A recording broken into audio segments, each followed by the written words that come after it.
오늘은 잠언 24장 1절부터 시작되겠습니다.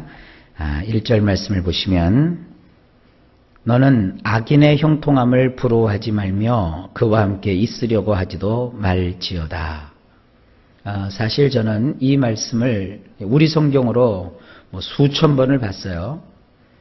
그런데 우리 성경으로만 보면은 제가 그런 설교를 했던 기억도 나요. 악인이 형통한다. 이런 표현을 제가 썼거든요. 악인도 형통한다. 그래서 그 악인이 형통하는 것을 너는 부러워하지 말라. 아주 이렇게 제가 단순하게 이 말씀을 보고 설교를 하고 또 가르쳤단 말이에요. 그런데 성경 원문을 보니까 전혀 다른 식으로 되어 있습니다. 한번 보실까요? 악한 용사들에게 열정을 쏟지 말라. 그들과 같아지고 싶다는 갈망도 가지지 말라. 어때요? 완전히 다르죠? 이렇게 완전히 확 다를 때 사실은 우리 성도님들이 저를 신뢰하기 때문에 제 입에서 나오는 이 설교를 듣지, 낯선 어떤 분들이 이 설교를 대하면 두려움부터 가져요. 낯선 곳에서 진리가 있겠느냐 이렇게 생각을 하게 된다고요. 그런데 우리말 성경은 어디까지나 번역된 거고요. 제가 소개해드리는 이 원전은 원래 하나님께서 성경을 기록하셨던 그 원래 말씀입니다. 그 원래 말씀에서 이렇게 우리 성경은 많이 의역이 되어 있다고요. 그래서 제가 옛날에 했던 것처럼 말씀의 의미를 그대로 담아서 설교를 하지 않고 거기에다가 내 생각을 담아서 이 말씀에서 얘기하는 것과는 전혀 다른 얘기를 제가 했단 말이에요. 오늘 이 원문에 보면 이렇게 되어 있는 거예요. 용사가 있는데 용사가 뭡니까? 굉장히 힘이 센 자, 권세를 가진 자, 권력을 가진 자, 뭔가 남을 지배할 수 있는 그런 위치에 있는 자. 아마 이 단어 때문에 우리 성경에서는 그 형통한다 이렇게 번역을 한 것 같아요. 그런데 이 용사는 용사인데 어떤 용사냐? 아주 악한 용사예요. 힘은 가지고 권력은 가졌지만 아주 악한 자예요. 그런 자에게 너는 열정을 쏟지 말라. 자, 제가 이제 왕이라고 생각해 봅시다. 왕은 자기 주변에 훌륭한 장수를 두고 싶어 해요. 저 장수를 내 수하에 두면 내 나라가 견고해지고 내 왕국이 강성해질 것이다. 그러면 왕이 거기다가 애정을 쏟고 열정을 쏟고 공을 들여야 되잖아요. 그런데 아버지 왕이 이제 아들 왕에게 얘기하는 겁니다. 얘야, 네가 나라를 다스릴 때는 용사가 필요해. 하지만 악한 용사들이 있단다. 의도가 악하고 행위가 악한 그런 자에게는 네 열정을 쏟지 말아라. 자, 이것이 우리의 삶 속에 어떻게 적용이 되나요? 여러분, 사실 우리가 세상을 살아가는 데 있어서 늘 우리가 남을 돕고만 살지는 못하잖아요. 우리도 역시 누군가의 도움을 받고 또 나보다 훨씬 훌륭한 사람의 인도를 받고 그 사람의 협조를 구할 때가 있잖아요. 그러다 보면 아무래도 그에게 마음이 쏘이고 신경이 쏘이고 또 말 한마디도 더 잘해야 되고 때로는 선물 한 가지도 그에게 해줘야 된다고요. 그래서 그에게 열정을 쏟죠. 그러나 그가 심성이 악하고 행위가 선하지 못할 때 그런 사람에게는 여러분이 정성이나 공을 들여서는 안 되는 거예요. 목회에 있어서 마찬가지입니다. 목사는요, 모든 교인들이 다 귀해요. 누구는 좋고 누구는 싫고 그렇지 않아요. 성도 한 사람 한 사람이 얼마나 소중한지 몰라요. 한 영혼을 얻기 위해서 산을 넘기도 하고 들판을 지나기도 하고 강을 건너기도 하고 바다를 멀리 건너가기도 해요. 그것이 목자의 심정이에요. 산 넘고 물 건너 바다 저편까지 가서 그 양을 얻고자 하는 것이 목자의 심정이라고요. 그래서 이 목사님들이 자칫 잘못하면 사기꾼들한테 잘 잡혀요. 열심을 보이고 아주 뭔가 자기가 가능성 있는 것처럼 하면 누구든 목사님은 그런 사람에게 애정을 쏟게 돼 있어요. 그런데 성경은 말합니다. 그에게서 악한 요소가 있거든. 악을 회개하지 않고 악한 그런 모습이 있어요. 이 악을 라라고 하는데 이 라, 재앙을 주고 화를 일으킬 수 있는 요소가 있는 자를 네가 네 눈으로 분별해서 파악이 됐거든. 그에게는 네가 열정을 쏟지 말아라. 관심 갖지 말라는 얘기는 아닙니다. 누구를 위해서든 우리가 우리 품에 있으면 기도해 줘야 되고 사랑해 줘야 되지만 네가 거기다가 열정을 쏟지는 말아라. 그리고 또 말하고 있죠. 그들과 같아지고 싶다는 갈망도 가지지 말라. 믿지도 않는 사람인데 악하게 살아요. 근데도 그가 아주 화려하게 살아요. 아이고 나도 저렇게 됐으면 나도 언제 저렇게 되나 이렇게 하지 말라 이거예요. 이것이 뭐냐? 지혜입니다. 자, 그 다음에 2절을 보시면 그 이유가 나와요. 왜 그들을 너희가 마음에 품고 그들에게 열정을 가지고 또 그들에게 관심을 가지며 그들과 같이 되고 싶어하는 마음 그런 거 갖지 말아라.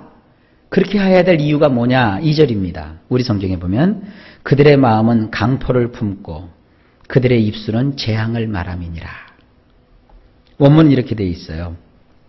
왜냐하면 그들은 마음속으로 사정없이 때려 부수겠다며 중얼거리고 그들은 두 입술로 위해를 가하겠다고 으름장을 놓기 때문이니라.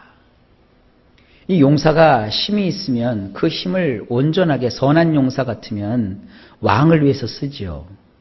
우리나라 그 이순신 장군 같은 이순신 장군은 워낙 용맹하고 잘 싸우니까 사람들이 해왕이라고 했어요. 해왕. 바다의 왕. 바다에는 이순신이 왕이고 육지에는 선조가 왕이다. 이제 그런 말이 돈다고요. 그런데 그것을 충성된 이순신은 마음에 참 꺼려했어요. 그래서 결과적으로 임진왜란이 다 끝나고 왜구가 완전히 퇴각할 때 이순신 장군이 그 퇴각하는 그 외놈들을 향하여 배를 몰면서 그 배 갑판 위에 올라서 가지고는 그 갑옷을 벗어 제끼고 하얀 옷을 입고 이렇게 가슴을 내밀고 쏘라 이거예요.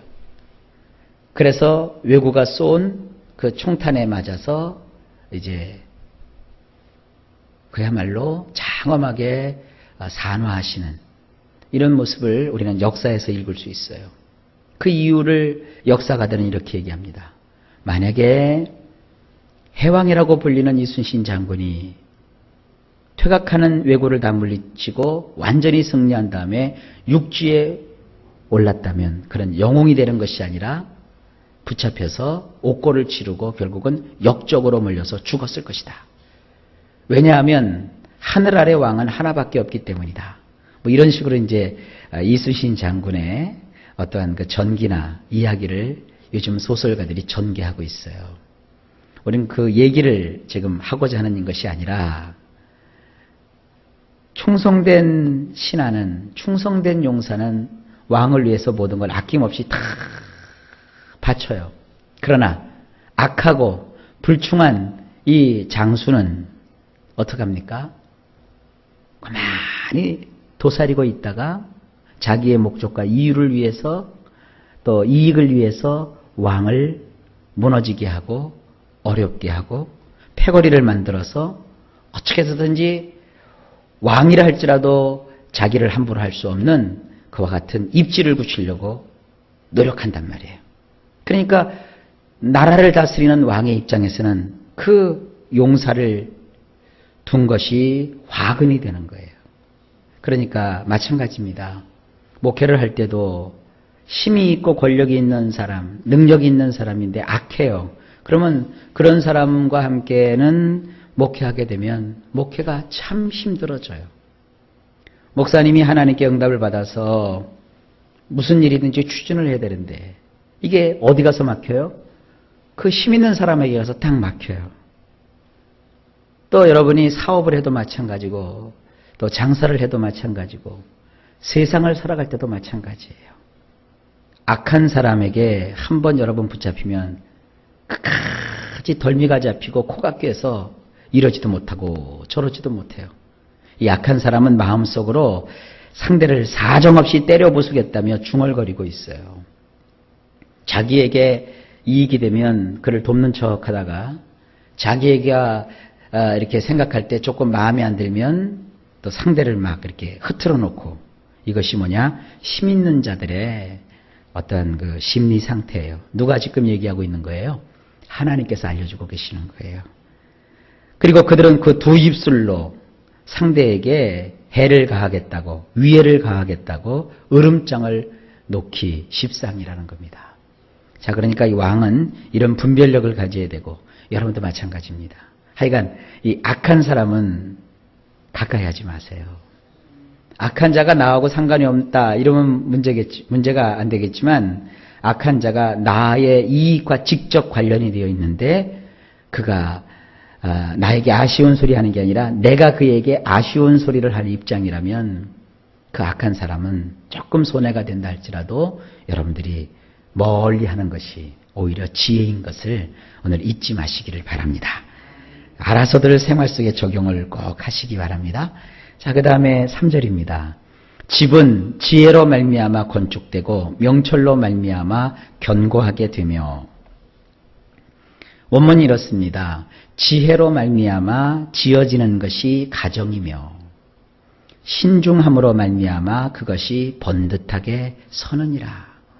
우리가 이루어야 되는 가정도 역시 뭡니까? 돈으로 세워지는 게 아닙니다. 집은 지혜로 말미암아 지어지는 거예요. 우리의 그 가정에 이런 지혜가 있으면 가정이 반듯하게 세워지게 되는 거예요. 그리고 항상 이 잠언에 보게 되면 지혜라는 말과 함께 나오는 게 뭡니까? 이 신중함. 우리 성경에는 이제 명철이라고 번역이 되어 있다고요. 이 신중한 거예요. 깊이 생각하고 신중하고 이런 것으로 말미암아 그것이 번듯하게 서는 겁니다. 신중한 사람은 남편일 경우에 아내의 말을 들어요. 크고 작은 일에 아내와 상의하고 또 아내와 함께 생활하면서 기도 부탁을 하고 요청을 해요. 그럼 아내도 같이 그 남편과 더불어 뭐든지 일을 할 때 그냥 순간순간 즉흥적으로 하지 않고 기도하면서 신중하게 하나님의 뜻을 구하면서 이렇게 일을 하기 때문에 가정이 어떻게 돼요? 번듯하게 반석 위에 세워지게 되는 거예요. 잊지 마세요. 지혜. 우리가 새벽마다 듣게 되는 이 잠언을 통해서 얻게 되는 이 지혜는 바로 우리의 가정을 세우는 일이요. 또 하나님의 말씀을 통해서 우리가 가지게 되는 인생의 신중함은 우리 가정을 견고케 만드는 그와 같은 놀라운 효과가 있다는 것을 여러분들이 깨달으시기를 바랍니다. 그 다음에 4절, 또 방들은 지식으로 말미암아 각종 귀하고 아름다운 보배로 채우게 되느니라. 원문은 이렇습니다. 지식으로 말미암아 방들마다 가득 채워지나니 곧 진귀하고 기쁨을 주는 각종 재물이니라. 여러분이 가정생활할 때 없어서는 안 될 게 또 돈이죠. 돈. 옛날에는 어떤 보물이나 이런 걸 가지고 있었지만 지금은 뭐 돈만 있으면 다 되니까요. 그런데 이 재물이 각 방마다 가득가득 채워지는데 뭘로 채워지느냐? 지식으로 말미암아 채워진대요. 그러니까 지식이라는 것은 뭐 여러 가지 의미가 있겠죠. 가만히 이걸 이렇게 생각해 봅시다. 우리가 지식을 많이 가진 가정들을 봅시다. 무슨 의사 가정, 또 무슨 법조인 가정, 뭐 이런 학자 가정, 이런 가정들을 보면 그 가장이 공부를 많이 했다고요. 이 의사 아무나 못 되잖아요. 공부를 많이 해야 되죠. 또 법관, 이거 아무나 되는 거 아니잖아요. 또 이런 또 학자, 대학 교수, 이거 되려면 얼마나 어려워요. 그리고 공부를 많이 하게 되면 그들은 그렇지 않은 사람들보다는 돈을 훨씬 많이 벌어요. 그러니까 그런 집 이렇게 찾아가 보면은 방망마다 없는 게 없이 해놓고 살잖아요. 어디 공부뿐이겠습니까? 돈을 이렇게 잘 벌 수 있는 지식을 가진 사람. 워런 버핏 같이 투자의 귀재. 이 워렌 버핏 같은 사람하고 만나서 식사 한 끼 하려면 3억이라는 돈을 줘야 된대요. 3억. 식사 한 번 하는데.